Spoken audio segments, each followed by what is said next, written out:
बिस्मिल्लाहिर्रहमानिर्रहीम। अस्सलाम वालेकुम नाज़रीन, आप देख रहे हैं 49 न्यूज़ का न्यूज़ व्लॉग और मैं हूं बाबर अली बशारत। नाज़रीन, आज 28 जनवरी है और दिन है हफ्ते का, और इसके साथ ज़िला कसूर के जो अहम वाक़यात, उनमें मरियम नवाज़ की वतन वापसी और ज़िला कसूर में मुस्लिम लीग नून की क़यादत का उनको वेलकम करना। इसके साथ ज़िला कसूर के अंदर अमन व अमान की नाक़स सूरत हाल जो है वो आपके सामने पेश करेंगे, और इसके साथ ज़िला कसूर के अंदर जो ट्रैफिक के मसाइल हैं उसके ऊपर बात करेंगे। मगर सबसे पहले आपको ये बताते जाएं, जो सबसे अहम खबर है कि पासपोर्ट ऑफिस ज़िला कसूर की तरफ से ये वजाहत जारी की गई है कि ज़िला कसूर के अंदर ज़िला कसूर समेत पूरे पाकिस्तान के अंदर पासपोर्ट की फ़ीस के अंदर कोई इजाफा नहीं किया जा रहा। जबकि गुज़श्ता चंद रोज़ से सोशल मीडिया के ऊपर जो है वो ये खबरें चल रही थी कि पासपोर्ट 1 फरवरी से पासपोर्ट की फ़ीस के अंदर गैर मामूली इजाफा किया जा रहा है। मगर पासपोर्ट ऑफिस कसूर ने इस बात की तरदीद की है कि 1 फरवरी से पासपोर्ट की फ़ीस के अंदर किसी किस्म का कोई इजाफा नहीं किया जा रहा। नाज़रीन, आपको बताते चलें कि आज पाकिस्तान मुस्लिम लीग नवाज़ की सीनियर रहनुमा मरियम नवाज़ की लंदन से वतन वापसी हुई है, और उनकी वतन वापसी के मौका पर ज़िला कसूर से मुस्लिम लीग नवाज़ के सैकड़ों कारकुनान ने उनको वेलकम किया है। यहाँ से चुनिया से शेख अलाउद्दीन साहब MPA, उन्होंने अपने डेरे के ऊपर तमाम कारकुनान को जमा किया और यहाँ पे काफ़िले की शक्ल में गए, और इसके साथ शेख राना इसहाक खान और राना हयात खान साहब ने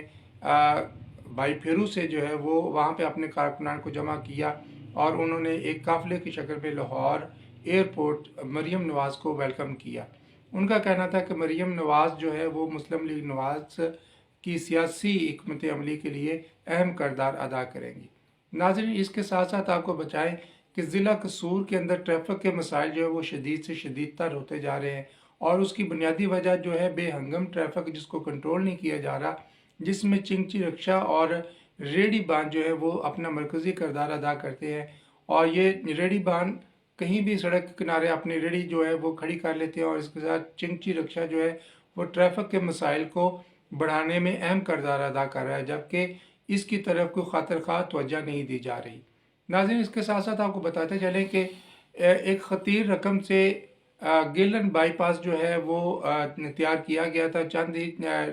हफ्ते पहले, मगर वो टूट फूट का शिकार है, और उस टूट फूट के शिकार की वजह जो है वो नाक़िस मटीरियल का इस्तेमाल होना है, और इस टूट फूट की वजह से सड़क के अंदर गड्ढे पड़ चुके हैं, और जिससे ट्रैफिक की रवानी शदीद मुतासर होती है और राहगीरों को वारदातें करने का मौका मिलता है। तो शहरियों ने एहतजाज करते हुए जो है हुकूमत से ज़िली हुकूमत से मुतालबा किया है कि ये नाक़िस मटीरियल इस्तेमाल करने वाले ठेकेदार के ख़िलाफ़ फौरी तौर पर इंक्वायरी करके उनको करार वाक़ई सज़ा दी जाए। नाज़रीन, इसके साथ आपको बताएं कि ज़िला कसूर के अंदर जो है वो अमन व अमान की सूरत हाल अच्छी नहीं है। आज भी मुतअद्दिद वारदातों के साथ साथ इलाहाबाद के अंदर जो है वो डकैती की एक वारदात हुई, जिसमें 3 डकैत ने एक दुकान के अंदर डकैती की, और वहाँ पर मौजूद जो शहरी थे उन्होंने उन डाकुओं को पकड़ने की कोशिश की, तो डाकू जो है वो फायरिंग करते हुए फरार हो गए, जबकि एक डाकू जो है उसको शहरियों ने पकड़ लिया, और पकड़ के उसकी दुर्गत बनाई और उसको पुलिस के हवाले कर दिया गया है। इस वारदात के अंदर भी शहरियों के जो है वो लाखों रुपए जो है वो लुट चुके हैं, और ज़िला कसूर के अंदर अमन व अमान की सूरत हाल जो है वो इंतहाई तशवीशनाक है, जिसके ऊपर DPO साहब को और नए RPO साहब को ख़ास तवज्जो देने की ज़रूरत है। नाज़रीन, ये था आज का न्यूज़ व्लॉग। उम्मीद है आपको ये खबरें पसंद आई होंगी। अगर आप अपनी राय का इज़हार करें तो कमेंट सेक्शन के अंदर आप अपनी राय का खुलकर इज़हार करते रहें। इसके साथ मुझे इजाज़त दीजिए। अल्लाह हाफ़िज़।